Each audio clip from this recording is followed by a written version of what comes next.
Swimming the Mirror, Poems for My Daughters by Brad Buchanan, read by the author. The baby dance. The one their bodies want to make, when left alone in the elegiac rhythms of night, begins to quicken. Max Roach on the drums wakes up to hearken back to the first false steps of love, when the waltzing marionettes behaved like angels, had the far side of the room all to themselves, like teenagers on their first anniversary, wondering when the tempo of Zeppelin's Stairway to Heaven would pick up, carry them forward with human forethought, what end awaited them at the tunnel of lust, what the ticket they'd bought would admit to them about their shared fate. The baby dance happens, better late than never, and so he bows to his partner. She mock curtsies, sensing the father behind the mindless displays of ardor. At last their movements make sense. They are gathered tense on the brink of pleasure, the future wriggling free from them both and forever. A beatitude of bubbles. Nature's latest collective noun floats in Sunday afternoon. 5 small children attend the release of brand new bubbles. Watch them shimmer and glide like worlds of oily water or bouncing rainbows. When they disappear at a trembling touch, there are always more, to be blown swiftly into a stream, or softly into a whopping balloon, the sun's own kissed-off bubble gum. Too young to catch them on the wand that conjured them, or in cupped hands, the children see that they leave behind no sound or smell, no wound or bruise, and wonder if all of their own earthly days will be so carelessly composed. As if he knew that he'd come from nowhere, through a similar aperture. One of them daubs his lips with his fingers wet and soapy. His breath occurs invisibly, yet as he despairs of seeing a bubble, his doubt inspires the brightest zygote ever seen to drift like a promise in the wind and to burst, whereupon a little girl turns to greet its echo with words of her own. Ultrasound. Not just any sound waves right back at you. Your first stubborn replies to our questions show that you are already audible, hyper, a radio jockeying for superlatives, one gender at a time. We hear your girl. We picture your screams. We hope that the other rumors we have gleaned from the womb are true, and that some sounds will be left for you to look at when we're curled in deaf earth. The ride. The pregnant woman rides upside down inside the car, which has flipped and will land her somehow, someplace she knows. She thinks of the baby she's kept behind the windshield. She senses the child can swim, float, turn, and absorb the plunge better than she can, so she closes her eyes. She looks far back to youth, drifting slowly down a creek, on an inner tube, dangling feet and hands, to slow her passage through precocious time, or to the roller coaster she loved that will grind to a halt at last, when she'll give birth to a warm, unpredictable world that will spin while her own slows down and grows cold. When the near-fatal revolution is over, she'll miss that whirlwind, vertiginous lover, when she finds herself sitting up straight again her unconscious thought having kept her womb on its wheeling axis. The tears will come fast, both for what's safe in her and for what's lost. The God of small things. We want there to be a custodian of the insignificant. Absoluteness comes in small packages too. The sublimely little strikes terror in us if ignored. Take these stuffed animals. Some are faded, but all of them are born again in human terms that cannot neglect them without a changed heart. We need to feel that the debts we assume will be paid in full, if only by children. That's why we keep on making them. Like art that starts minor, grows as it picks up dreams, but never abandons a single word of its language, lives on what it's not prepared to give up. That's what the miniature means, that we can never fall wholly apart, taking care of the tiny shapes from which we come. The milkman. If motherless, a child should suck for long enough at my nipples, the milk would come at last. A ticklish stream, an embarrassing miracle.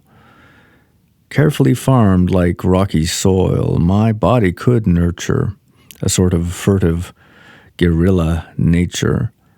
A baby already halfway to wolf by the time I've weaned her from myself.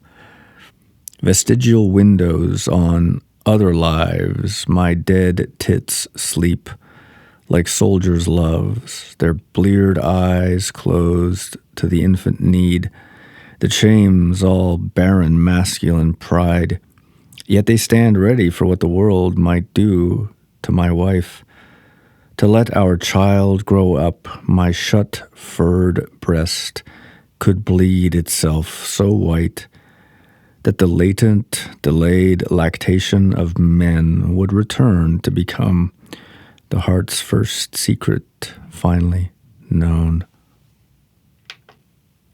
Begetting. I didn't get being.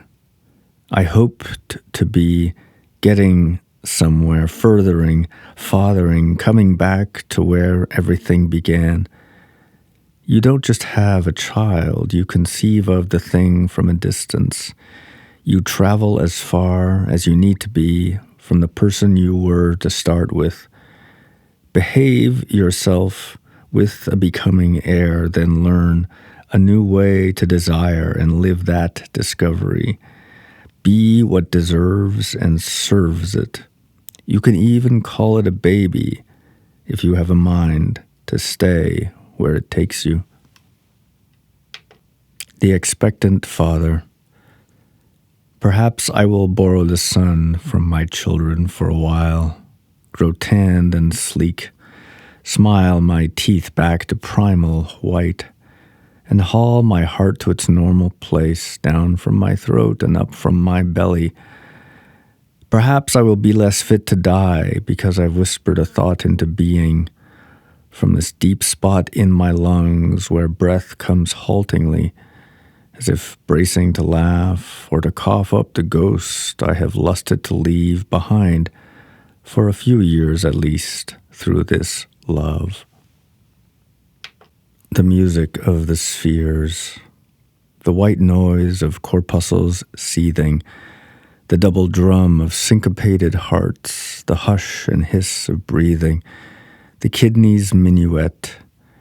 Such heated decibels echo through the bones inside the womb, where the ear is numb, but organs orbit each other like moons and vibrate like cans on the ends of a string quartet. The bladder's pulse galls the mind like a gong in a serenade for winds, until the piano tinkles like water in a dissonant, distant sonata. The unborn child conducts her own orchestral suite until she is born, and the roar of the universe withdraws. The silence hurts so much that she cries for the whispers of the breast, the lost percussion of love, the planets by Holst, and the tiny chorus of kicks from within that strikes the triumphal march up once again. Second glance at an ultrasound. Like a leaf in autumn light, the embryonic heart reflects and flickers, but will not fall out until the season makes its weight too much to bear.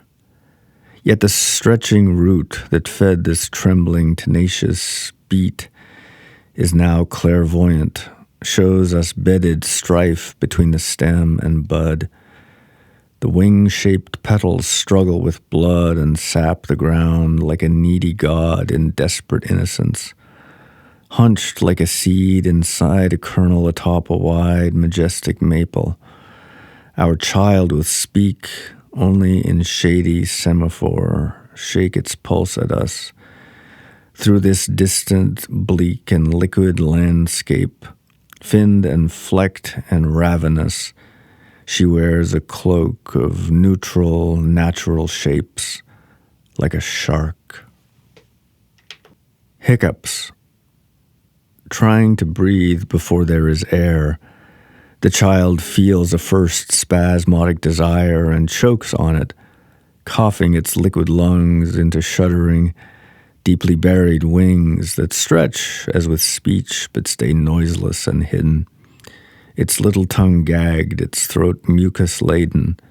It wants to swim to the surface, expel the spray from its hole like a snotty whale and suck down oxygen, even though when it does, nature knows it will scream in pain, having practiced with hiccups till emptiness scars its organs so badly it won't speak for years. The father's shore. On another edge of this endless ocean, a child swims silently inside a woman, only tethered to its shore by flesh any one of these birds could tear, drag off aloft and engulf in an instant. From where I stand, the message I sent has carried so far that I cannot recall that first impulse, the bottled-up wish for a mortal descendant, a name for the current to float and push home at last, where the rescuers wait, not knowing it might have been my cry for help that started it all, that gave death this false hope. Swimming the mirror. I test the seductive surface of light as background for a hand's groping shape and leap as if invited to part the wavering distance. Feel the slap of recognition against my skin. An open window inside the mirror swallows me, and I sink in the sunlit shallows, watch the fertile floor approach, and hear a trapdoor latch behind my eyes. Chlorine fills my lungs, and I find myself within crawling reach of a child's photograph, a synthesized plunge into memory, where the flowers beneath this troubled pane are trapped and safe. I see myself staying afloat with each breath of her alternate and impossible life, beyond the ultrasound's narcissism and her self-absorbed echolocation at sea and at peace. I'm a fatherly phantom framed in the flux of my twin daughter's heaven. The delivery room. If the world had to be made all over again, these are the simple, rounded shapes we would start from. A pregnant woman sitting on a ball, waiting for her burden to roll away, no matter how wrenching and ripping the pain. And these, the first machines, they know us better than we can hope to learn each other. They'll last our species through the next 10 million years. All else could change and nothing would be lost should we be reduced to these few fertile powers, delivered from the habits we've become. We've met for the first time in this room, and the new thing that we work for lasts forever, even if it's all been done and undone before.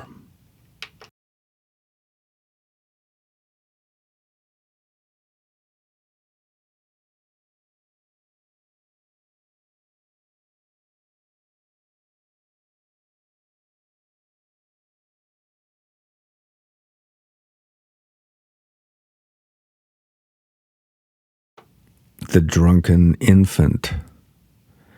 Drunk with milk, she can't be propped upright for long.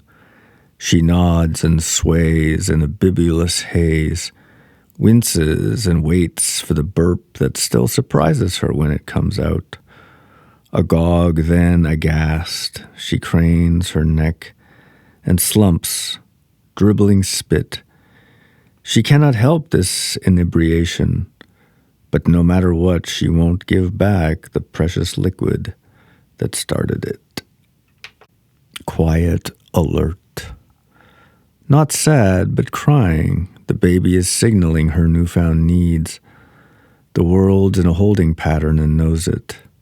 We work the angles of blankets and breastfeeding, tilt at the windmills of burping, navigate the pink circumference under a diaper, discover the truth behind rumors of new uprisings from the south, decode the morsels that drop from her mouth, and then relax all the way back to delight, seeing her eyes open, quiet, alert. The great-grandfather. His great-granddaughter in his arms, the old man smiles. His eyes fill up with pride and wonder. He cannot choose one emotion over another, and his confusion adds to his joys. He gives her back to her grandmother, his only daughter, who holds her still for him to kiss a final time, and we take the picture. He's sipping the gleam on her soft pink cheek, comparing the flavor of her newborn skin with his own.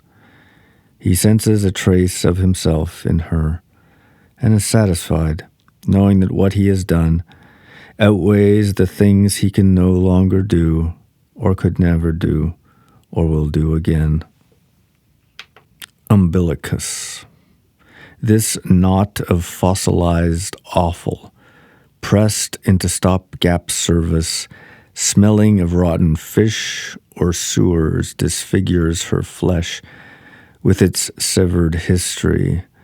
The swallowed secret now hard and harmless, gnarled excremental trace of a link back to reptiles, shrunken a stump of an extra limb now clamped off, like the firm, ductile nipple that muzzles her mouth. Getting nowhere. Already spent from the sprawling struggle to raise her head, she cannot stand to see her failure in the mirror and tries to bury her face in the sheet, slowly rotating, squirming, helpless, thrashing valiantly regardless. She curls one leg up to climb a sliding stair, then slips to hang from an inching precipice. She bounces where she's nose-dived, biting, toothless, unrelenting.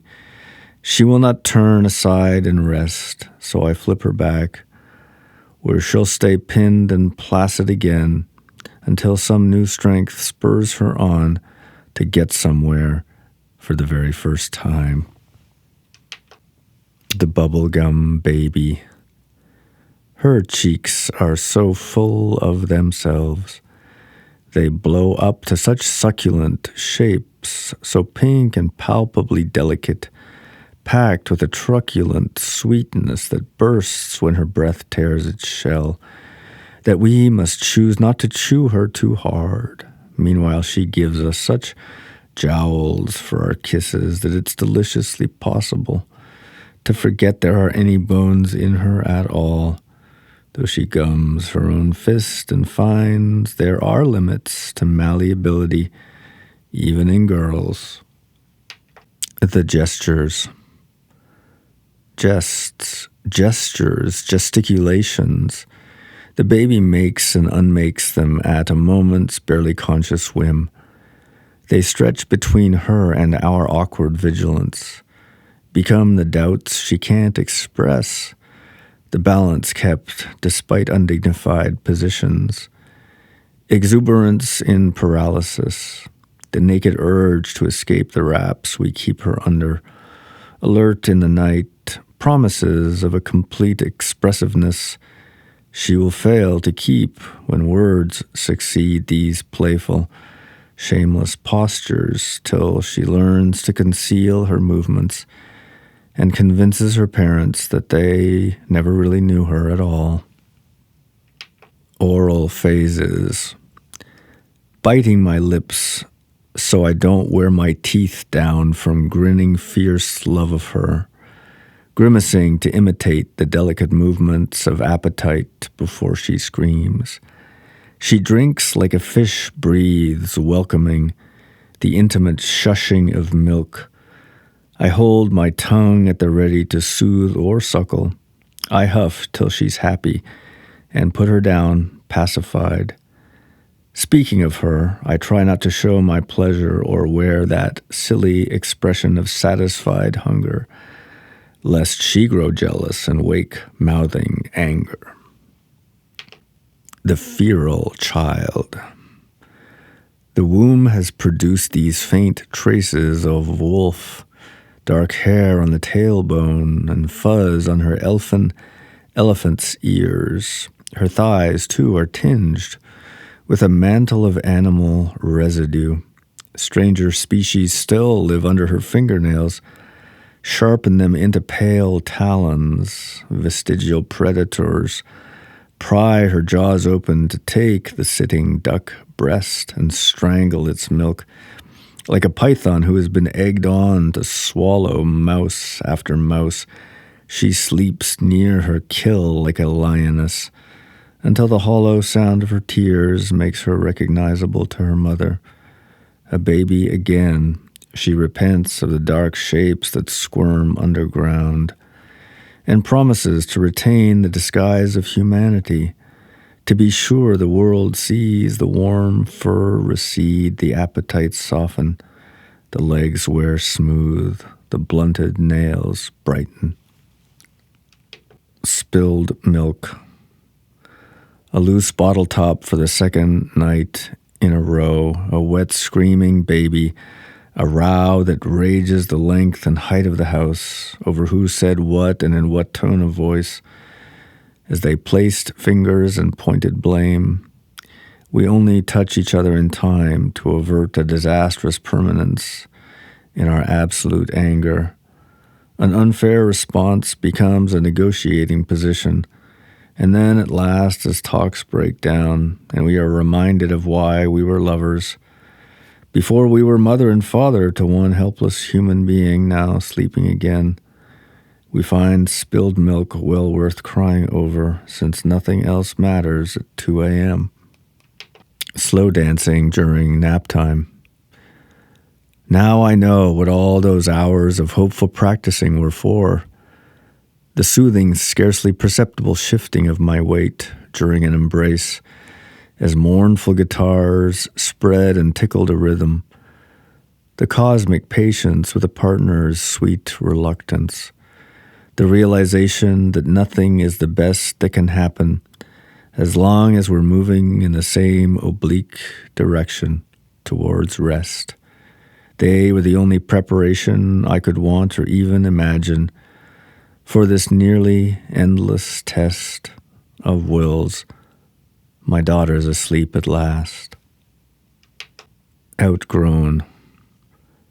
Small for her age, our baby has been outgrown by many still younger children, and yet she too has left things behind.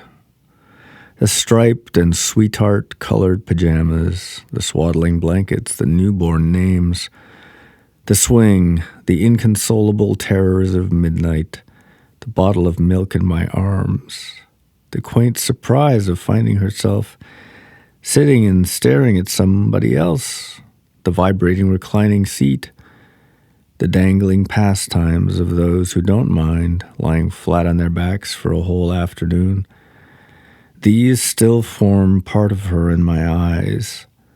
We cannot know what we love as it is. We can only remember what it has been and hope to belong to what it will become. No matter how slowly these tiny things change her, I'll never catch up. She'll always be younger for me than for anyone. Nothing must wake her from infancy until she finds a way forward into new innocence or brings back mine. A lesson. Sick with whatever virus she had a week ago, I watch her play with admiration, envy, and dread. The complex plans I had for the day have been scattered like a box full of her toys, but the music's dip and shimmy reminds me of the simple leisure of dancing. She learns to keep the time that slips past me by living in the momentary discoveries she makes and forgets. From what I've seen, she already knows how to live at her ease in the place I resist and conspire against, with forethought and memory. Sometimes a child can organize experience unwittingly, bring us back to this world. Tomorrow. Although it's fairly late and I am very tired, and I know that you will wake up much too early in the morning, and that I'll have to get out of bed and drag myself downstairs and change your diaper and shush your cries, and put your shoes on over your pajamas and get your milk and toast some bread and try to butter it without tearing it and boil some water and fix your oatmeal and wonder why you're still impatient and remember the applesauce mixed with prunes that you never want anymore but suddenly want now anyway, and spoon some raisins from my cereal onto the table for you to pick through, and then clean up when you say you're done and give you more when you change your mind, and lie back down on the chilly floor while you roam over me and everywhere. I want to take this time to write, to let you know, although it's late, and all the rest, that I can't wait to hear your voice, and to know that for you, it's already tomorrow. Her fall. The moment before she fell, the world stood still, uncertain as to little girl's relationship to gravity. Her father, sleeping, had set her free to question the laws of the universe. She felt the light-sustaining force of pillows, fought inertia, turned her energy to velocity, warned the edge of the bed that a massing urge to roll over once more was emerging. The empty space permitted this experiment, so she persisted. She tumbled, but the tears didn't come until we found her lying on her belly and picked her up to see what happened, why she couldn't fly. Her at play in her crib, ignored. The sweet mechanical melancholy music of her favorite toy has palled, even for the little baby whose parent reads. Forgotten, at play, and bored, she waits for the next thing to happen, prepares a smile to crack her cheeks, and lets it slowly fade as she listens to tunes in a minor key. She shakes a lame bear gently, as if asking whether this is the easiest way to attract the attention of a daydreaming father, or whether she ought to keen and fret. She doesn't yet know whether it would be right to turn her doldrums into a crisis, or that melody acts like a lesser fate, showing her into death's duller places. Her song of hunger. I have stopped pretending that life makes sense, partly because I don't deserve the joy that shrieks at me now from her chair. smeared with Cheerios, applesauce, and the other ineffable messes of breakfast. The scream is high-pitched, intolerable, and necessary. The child who makes it is well-fed and happy. And yet she yells, because even a beautiful world needs a shrill, discordant note. It's the newness that brings each day to light, whether we're ready for it or not, and we aren't. Though we won't remember why when it's dark again and our ears are still ringing like holiday bells from her song of hunger. Her fingers in her father's mouth. She puts 2 fingers in my mouth as though she wants to feed me with her tender flesh. At the farthest edge of her awareness, there is this impossible consideration. Underneath my lip is a space of mystery where speech is kept. Perhaps she vaguely intuits teeth and likes to feel their knotted ridge, matching them to the sharp itch gummed inside her own red grin. She has jammed her dumb fist in her jaw many times, but this touch is an exploration, a test to see which direction her taste in physical affection will take, or to find what limits are left when I bite or frown or when I laugh. Her outlook. Bored in bed, she can be turned to stand and look out the window. Her avid eyes follow a car as it passes. She lays one hand flat against the cool pane, grabs the headboard for balance, and waits for her trembling legs to give way. Her viewpoint gives every morning a new inevitability. She knows the cat will go before it does, yet what she expects still dazzles her as it actually happens. When the world moves right after she beckons, the shock is profound. She falls not far from the peak of her powers. She'll try to get back to that pinnacle by herself with no luck. Her outlook is not her own just yet. It's a privilege of infancy, not a birthright.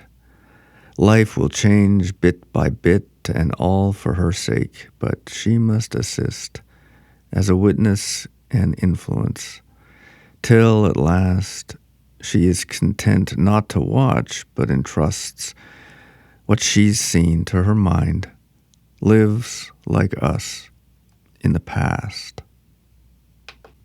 Her error, grasping for a patch of sunlight on the floor, as if she could touch its texture separately.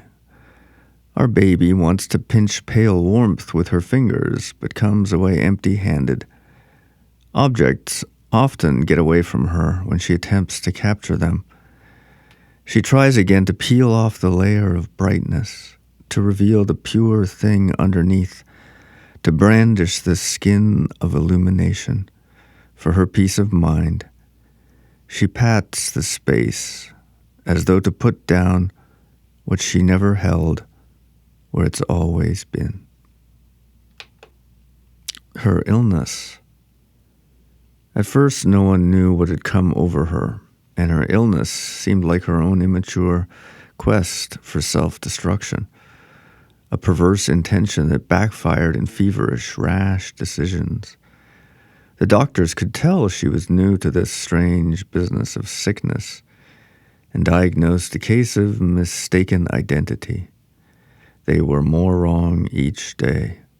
Finally, she became the symbol of our unconscious wish for a plague on the world that permitted her sufferings, a frenzy of needles and bloody force feedings that were enough like being born all over again to convince her to bring that mysterious, virulent thing to an end, and to live once more with the everyday shame of having us know what is wrong should she scream.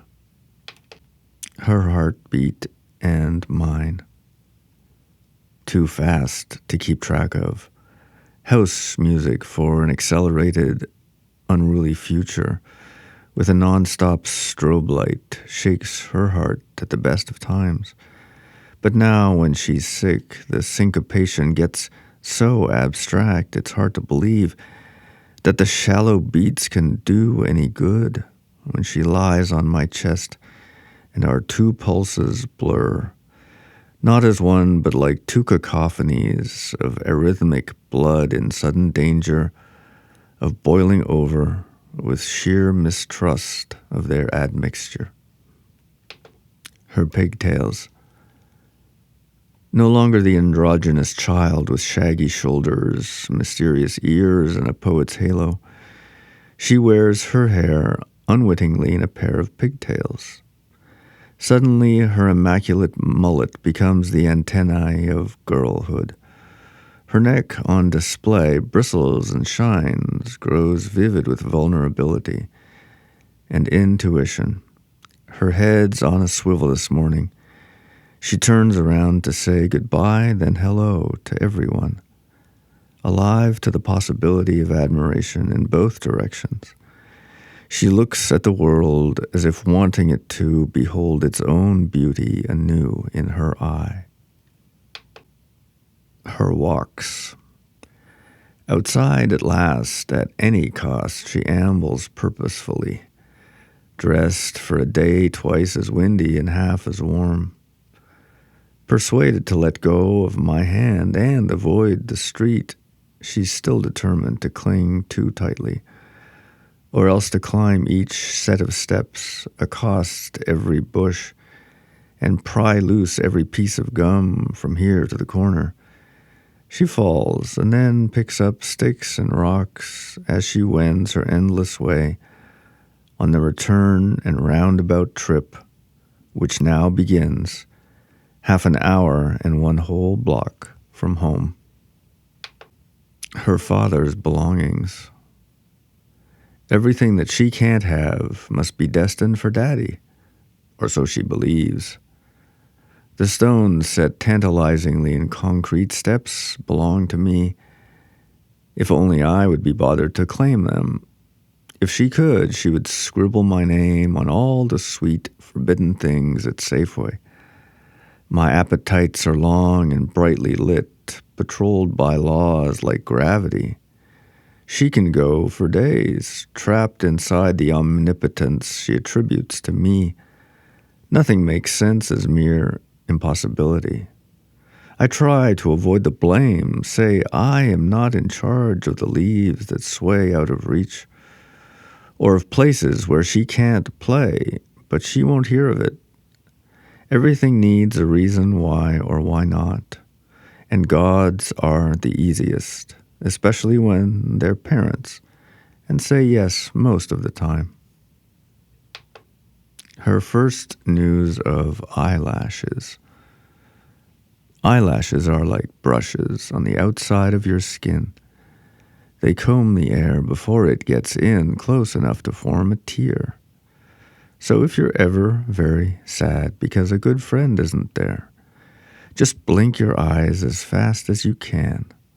All the breezes will pass by without a single sigh, so pure that you won't cry unless you stare. Amelioration. Every plant that flowers is a rose in her utopian vocabulary. More is a thing they always bring whenever you make the appropriate sign. All birds are ducks. No dogs ever bark, instead they pant. All drinks are refreshing, even before they are gulped and gasped at again. She's agape at the beauty of what she has misunderstood and made all over again for the better. Amelioration misleads us who love her too much to correct her. Still, we can't ignore the truth that someday she'll outgrow such errors and live in a world much less perfect and pure than these first words suggest it must still be for her. Phony. She cradles an object between her head. Phony. She cradles an object between her head and shoulder. Though it's not a phone, she's jabbering and rolling her eyes like a customer who's waited too long to speak to a manager. She holds for a few moments, then nods and smiles. She must be aware that it's just the remote controller for the little dog who hangs by a wire as she staggers onward with her misguided complaint.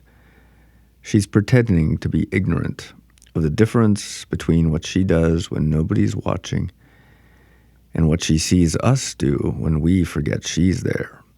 She's joking so that we'll overhear her indistinctly, assume she's busy, and not give her the bath she knows is overdue. She's a hopeless phony. I wonder whether when she's older and lonely, having done something wrong or not, she'll take this hint and call me on whatever toy she finds lying around. The Lonely Monsters. I'm not a monster anymore, the little boy says with an air of desperation. But the other children have gotten used to avoiding him. He was so horribly terrifying in his own mind that he scared them into sharing his certainty. Now that he's just a little boy again, he wants them to be his friends, but cannot bring himself to plead. He proclaims that his long-delayed return to normalcy is complete and hopes that they will interpret this as reassuring, but they don't. Do lonely people who can't announce their sadness honestly remain deformed, still monstrous in a sense? Does their plaintive, repentant tone seem like just one more ruse they've learned? I wonder how he'll demonstrate his truthfulness if it's not too late. I hope my daughter won't pretend, too long or well, to be alien to what's expected and approved. We want the average for those we love. Neither the best nor the worst is safe. We're lonely monsters in this life. Dandelions and wild onions. Of all our plants, she loves these best, the picturesque invasive species, not much bigger or more convoluted than something she might draw in haste. They spring up silently like graffiti, faster than she can cherish them. She wears them behind her ears and brings them to us for repairs. Dandelions and wild onions seem to suit her wish to be stubborn, strange, and beautiful. And so, although we weed them out and do our level best to mow them down between attacks on their roots, we give them to her whenever we can and let her be their champion. Now, with twisted stems and limp, bedraggled flowers, they're folded, damp, inside her delicate, grubby hands, that will not give them up, except to place their precious, pernicious, fresh-picked, undesirable, irresistible bursts of an as-yet unnameable color, where all who see it will have to admire her. Pandora's language. Her favorite objects are also her favorite subjects, so she has learned them well. Box, birdie, fish, and bubble, shoe, hat, apple, and ball. She bounces the box and unlaces the bubble, wears the fish and chirps at the apple, picks the birdie from a tree, lets the hat drown in the sea, bursts the shoe with a poking finger, closes the ball at the sign of danger. Her favorite subjects now renew themselves in objects like clothes or clocks. Ball, apple, hat, and shoe, bubble, fish, birdie, and box. Smile. It's one of those ads where they want to give you a pang of guilt, disgust, and grief. Children with the worst cleft palates you've ever seen. They're also impoverished, obviously, and need my help. I wonder how any surgery no matter how careful and generous, could solve even the obvious problems. She, on the other hand, has plump, full lips between soft cheeks and sees her own happiness everywhere. She gestures at the accusing page where damaged infants await a saving scalpel to make their faces whole, exposing bone too young to tell its terrors, and she murmurs, "Smile." Fighting shy. Caught between the act of looking longingly at someone new and wishing to be admired for who she already is, she hides her eyes and peeks out bravely, unable to face the consequences of her own scrutiny. Shy, she fights every step of the way to safety once we've rescued her. Both wallflower and explorer, she hangs back, hurries on ahead, lags, and lurches forward, impulsive and petrified by turns. She is learning, by guile and terror, that fear and courage go together. So we realize, by watching her, that shyness is the human side of absolute curiosity. Resisting the urge to flee and find her mother and father is almost as strange as beginning to fly. Activity report. Somebody doodled on the wall in purple crayon. Somebody babbled for an hour at nap time. Somebody threw her food on the floor and dumped her milk out on the table. Somebody wouldn't wear her pink jacket, her blue jacket, or her cream-colored jacket. Somebody had to wear an orange jacket with disgusting food stains on it. Somebody found an open box of cookies and was very happy. Somebody kept putting rocks in her mouth and pitched a fit when they were taken away. Somebody wouldn't even look at the nice old man who was only trying to say hello. Somebody wanted to go back outside instead of getting in the bath. Somebody ran around naked, giggling and shrieking wildly. Somebody missed her mama so much she told her daddy to go away. Somebody made 3 concerted efforts to get into the liquor cabinet. Somebody writhed and screamed when she was put in the bath, and then again when she was taken out. Somebody would only sit on her potty when the lid was down. Somebody, and I won't say who, made up for it all. I don't know how. The runaway. The runaway is safe in her bed. Outside, the accident she might have had recedes into hypothetical, unthinkable space. Too terrible for tears, her tragic form becomes a blur. Her uncut, beautiful hair falls forward, spreads wide, seems like her wild energy ebbing, yet treading fire in drowning. Unfathomable, her ending will not wholly disappear, though it grows fainter. She lies prone and stretching, turned away again, as if still seeking a deeper meaning than I can follow or reach in time. I didn't see her.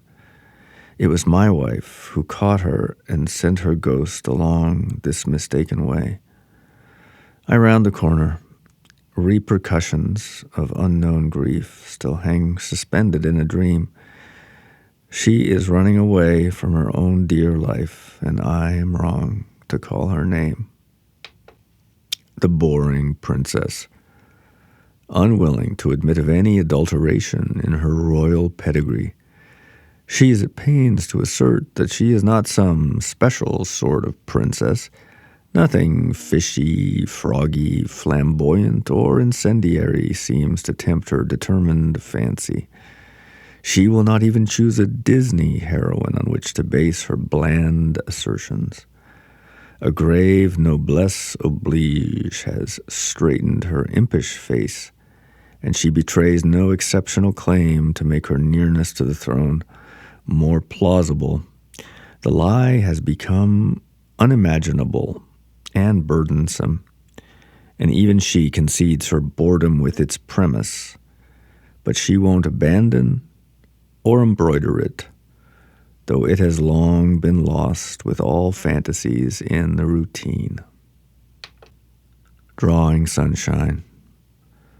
On a cloudy day, my girl decides she's drawing sunshine in a shade of orange, suffusing elephants and cows and sheep. The world is tinted with Minute Maid, but keeps its shapes intact in the all-consuming dawn that fires her imagination. One color washes away the rain as if forever, so that the spider she sings about can go up the spout forgetfully yet one more time. She claims that the flag is flying away. What if the flag truly flew away at her suggestion? Its bird-like motion, apparent in substantiality and valedictory attitude, set free at last, might break the mood of the untrustworthy, neutral sky and claim wild space on our behalf. Or it might perch brightly in a tree, twitching like an impertinent leaf, afflicted with self-important life. But maybe the flag is waving goodbye to everything before it goes. What if its flutterings were final, futile shrugs to deny what she knows? She catches the wind. Once I convince her that a stiff breeze will not blow her long-cherished hair away, she relaxes and spreads her arms in easy welcome. "I'm catching the wind," she cries delightedly. We drive on with gusto, still faster, windows down, until I pass a highway patrol car moving the opposite way. Pulled over a few minutes later, I am told that I have endangered my only child, according to the letter of laws I understand and of which I approve in general.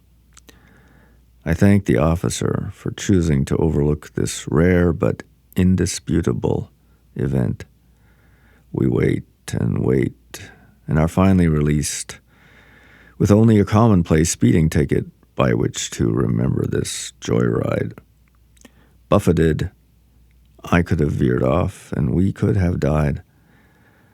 But she is oblivious, begging for new velocity, more fresh air to chew and capture. We soon stop to go to the toilet, but even then she incites a riot of breath to send tears down her cheeks. She relishes all of experience, regardless of what's wrong or right. She feels she can carry it all, like the wind, that she won't give back now, whatever it takes. The black and white garden. To my daughter's eyes, a forest in winter is a black and white garden where birds disappear and dead leaves hang from branches like bats set free from books where words have dried and flattened them. In her world, things change, their colors, dimensions, names, and origins. They shine, starkly opposed, as if under compulsion, to form a pattern or purpose, just like a classic photograph or a Gothic wasteland teeming with truths that nobody else can see until she points them out. For her, the snow becomes undergrowth. Blank space creeps into speech. And a poem is written, with spaces to touch, built into the gently breathed upon panes of a lost, glaring, wonder. We stare at her mind. A child's letters to a dying friend. The sun is breathing and I can't know why. You have to remember that you're sick today. We're all asleep and we wake up wise. The sky is just too far away. It's breezing and sunning all over the world, and your horse is so new that it can't wait for you. So before we go on the winter snow, we have important work to do. I can't believe you're not feeling better. It's morning at last, and we're clip-clopping free across the dead water to bring you this letter. I hope you're alive when you're thinking of me. The gutter ballerina. The drought is over and the gutters are full. My daughter's pink rain boots have a ballerina's toes imprisoned within them. She sashays through the ankle-deep puddles. All the world is part of trees, she says, and she does a pas de deux with the roots of a drenched yet thirsty-looking sycamore. So we perform a sweeping dance to clear the storm drains, and she celebrates helping the earth with the dirtiest curtsy of her life. How Lucy will save you. She will save you like joy, like baby Jesus. If you were dying at the hands of a murderous villain, she would tell a joke so funny that everyone would forget what was going on and you could escape. If you were to contract a terminal illness, she would give you a present so generous that you could exchange it for a new body. If your soul were warped by petty hatred, she would show you how much love is inherent in the least duty. If you were sad and feeling far away from God, she would hug you wholeheartedly and help you to holiness by being happy. Saying goodnight. When I say goodnight and fall asleep, the kiss I give you will escape. It will flutter around the house, less like a butterfly than like a moth drawn to a non-existent light. Our love inhabits the world we leave behind, more powerful than death. After the emergency room. The hardest thing about innocence is watching it fail a human test of meaning. A fulsome daybreak brings news of a fresh pandemic, killing distant relatives of the birds singing over her body. She is sleeping now for some strange reason, after suffering pointlessly all night. The fear in her screams kept her up so late that it became our right to know what pain was for, where peaceful dreams go when they become impossible. The doctors let her cry and doze and cry again, before they came to tell us nothing here was new except our surprise. So we went home to the sound of flirting nightingales or expiring crows. I could never tell the difference, and yet their song lulled her into lifelessness that seems so much like death that sunlight can't wake her up. This is how the mind goes on, inviting the unknown to fit a pattern however tragic, grateful when its nightmares turn aside into unfinished, senseless concern. A 2-year-old's guide to airline travel. If you fall, a bee can kill you. Toilet noises are too loud. Always, always. Airports need more ballerinas. Pilots are better drivers in the sky than on the ground. When you land, you can take a taxi to a place where you can stand up. Seatbelts stop pee-pee accidents.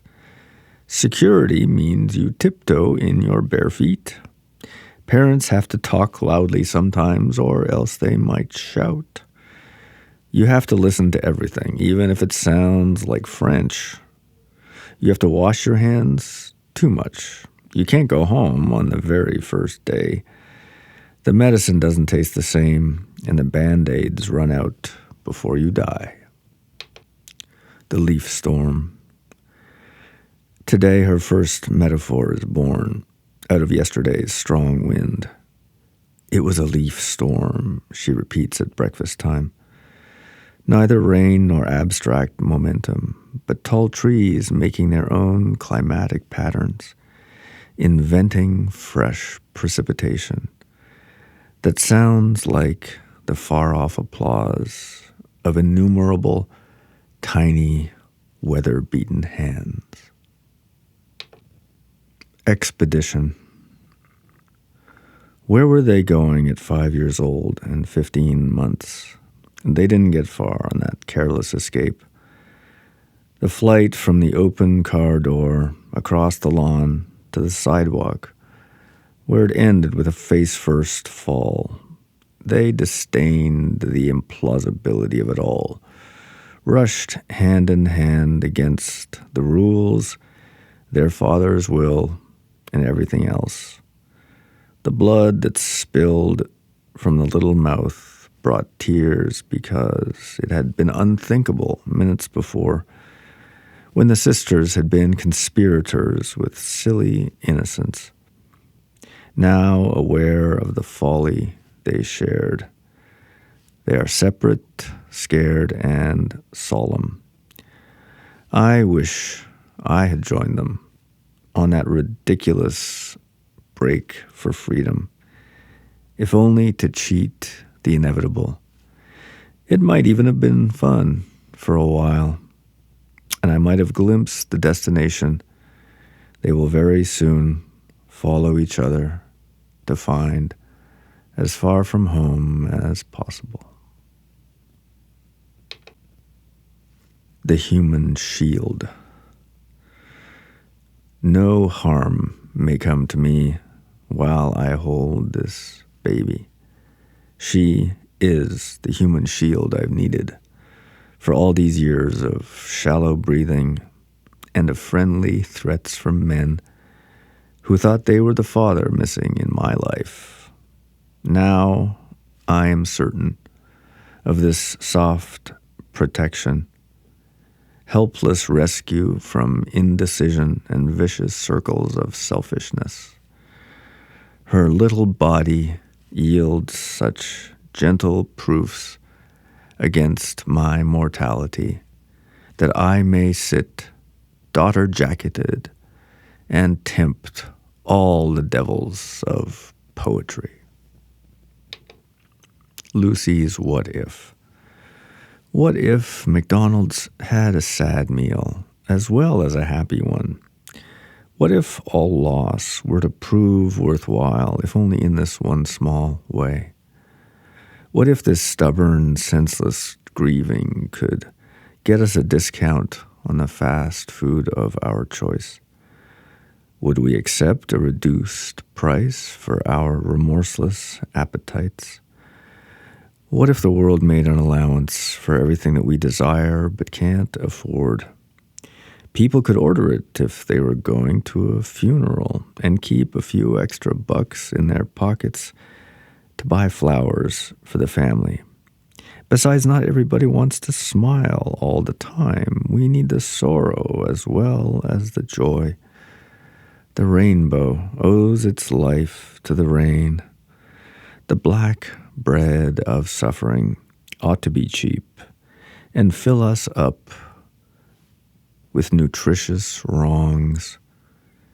And the hamburglar needs something good to eat when he's back in jail where he belongs.